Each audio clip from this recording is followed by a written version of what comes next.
Good morning, students. I am your English teacher Shreyansh Tiwari. Today we will read The Homecoming Ahead. अब हम लोग थोड़ा सा इसके आगे का स्टार्ट करेंगे. The boys begin to leave at the log with their might, calling out 1, 2, 3, go. At the word go, the log went. लड़कों ने पूरी ताकत से लट्ठे को धकेलना शुरू कर दिया, साथ में चिल्लाते रहे 1, 2, 3. और जैसी जा का शब्द आता वह लट्ठा चला गया. और फिर हुआ क्या? With it went Makhan, philosophy, glory and all. और इसी के साथ माखन का दर्शन, गौरव और बाकी सब भी बह गए. क्यों? कैसे बह गया? क्योंकि वो भी उस लट्ठे के संग गिर गया था. आगे पढ़ेंगे. All the other boys shouted themselves horror and delight. सभी लड़के गला फाड़ फाड़ कर खुशी से चीख उठे. But पथिक was a little frightened.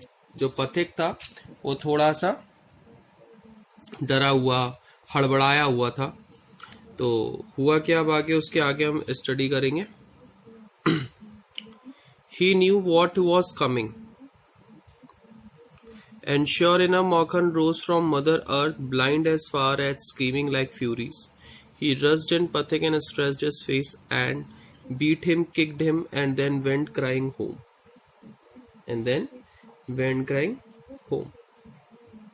The first act of the drama was over.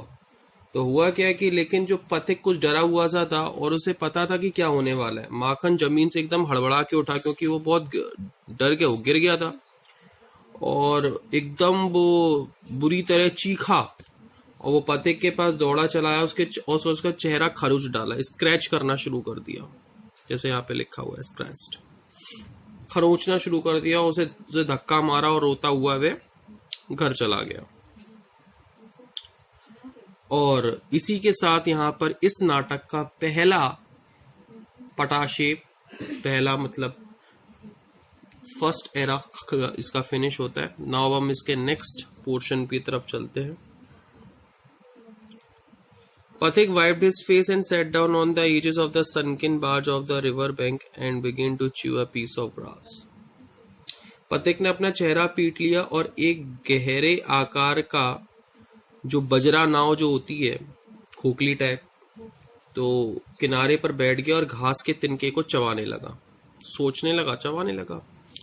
A boat came up to the landing and a middle-aged man with a grey hair and a dark moustache stepped and shore.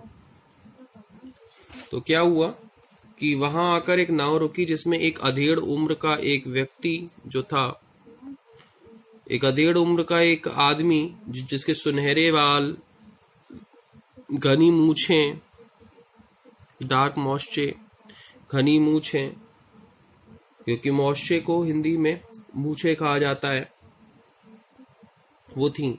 और वह नदी किनारे उतर गया. आगे से बताया गया है, He saw the boy sitting there doing nothing and asked him where the Chakravartis lived. और उसने वहां पे पूछा, उसने वहां उस निठल्ले लड़के को बैठे हुए देखा और उसको इशारा करते हुए ये पूछा कि यहाँ चक्रवर्ती परिवार का पता पूछा कि चक्रवर्ती कहाँ रहते हैं. तो पथिक went on chewing the grass. पथिक जो था वहां बैठ के घास चबा रहा था. और and said nothing and over there, but it was quite impossible to tell where he pointed. उसने इशारा तो किया कि अब के वहां रहते हैं, लेकिन ये स्पष्ट नहीं हुआ कि कहाँ रहते हैं. तो the stranger asked him again. तो जो अजनबी था उसने दोबारा पूछताछ की. तो he swung his legs to and fro on the side of the barge and said go and find out and continue to chew the grass as before. उसने क्या कहा? अपनी टांगों को बजरे के किनारे इधर उधर घुमाते हुए बोला, जाओ जाकर खुद ढूंढ लो, और पहले की तरह घास को चबाने लगा. तो यहां तक आज हम इसको फिनिश करेंगे. सभी लोग यहां तक इसको मार्क लगा लेंगे. और इस चैप्टर के सभी जितनी भी एक ग्लॉसरीज दे रखी हैं, और इसके नेक्स्ट पेज पर भी एक ग्लॉसरी है, ये सभी अपने कॉपी में लिख लेंगे सभी, क्योंकि इनका याद होना बहुत जरूरी है. क्योंकि ये आपके क्वेश्चंस में भी हेल्प करती हैं करने में और आपको नॉलेज भी देती हैं। इसका शॉर्ट आंसर फर्स्ट ये आपको दिख रहा होगा, एक तो ये आपको फर्स्ट शॉर्ट है। इसके अलावा आपको यहाँ पे क्वेश्चन नंबर 3 तक शॉर्ट करना है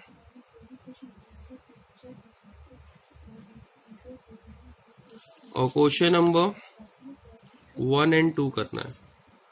थैंक यू सो मच।